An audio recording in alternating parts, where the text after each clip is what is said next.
नमस्कार.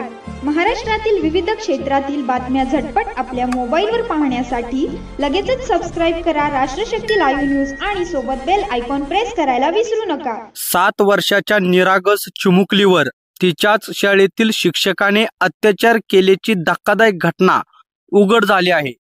इंग्रजी माध्यमाच्या शाळेत शिकवणाऱ्या या बालिकेवर 19 नोव्हेंबर रोजी अत्याचार झाल्याची माहिती समोर आली आहे. आज मुलगी शाळेत जाण्यास नकार देत होती.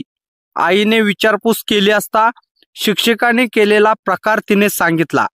त्यानंतर मुलीच्या आईने पोलीस ठाण्यात धाव घेत तक्रार दाखल केली.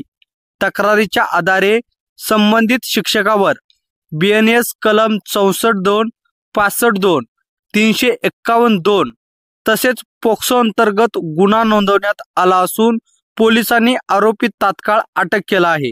7 वर्षाच्या चिमुकलीवर तिच्याच शाळेत शिकवणाऱ्या शिक्षकाने अत्याचार केल्याची ही संतापजनक घटना पालकांमध्ये मोठी चिंता निर्माण करणारी आहे. नेमकी घटना काय घडली पाहूयात. नमस्कार, मी रामेश्वर वेंजने, उपविभागीय पोलीस अधिकारी, नांदेड शहर. आज दिनांक 20/11/25 रोजी पोलीस स्टेशन भाग्यनगर येथे पीडितेच्या आईने तक्रार दिलेली आहे की त्यांच्या 7 वर्षाच्या मुलीवरती काल दिनांक 19/11/25 रोजी ती शाळेमध्ये असताना एका शिक्षकाने अतिप्रसंग केलेला आहे. सदर प्रकरणी पीडित मुलीच्या आईचा जबाब घेऊन संबंधित आरोपीवरती गुन्हा दाखल करण्यात आलेला आहे. सदर गुन्ह्याचा तपास जे आहे ते भाग्यनगर पोलीस स्टेशन येथे चालू आहे.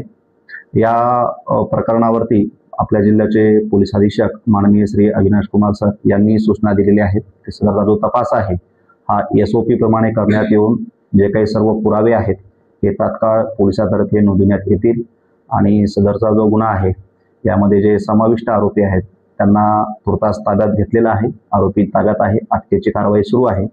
उद्या त्यांना रिमांडकामी विद्यमान न्यायालयात हजर करण्यात येईल आणि लवकरात लवकर या गुन्ह्याचा तपास पूर्ण करून न्यायालयामध्ये दोषारोपपत्र सादर करण्यात येईल आणि सदरचा जो खटला आहे हा फास्ट ट्रॅकवर घेण्याची न्यायालयाला विनंती देखील करण्यात येईल.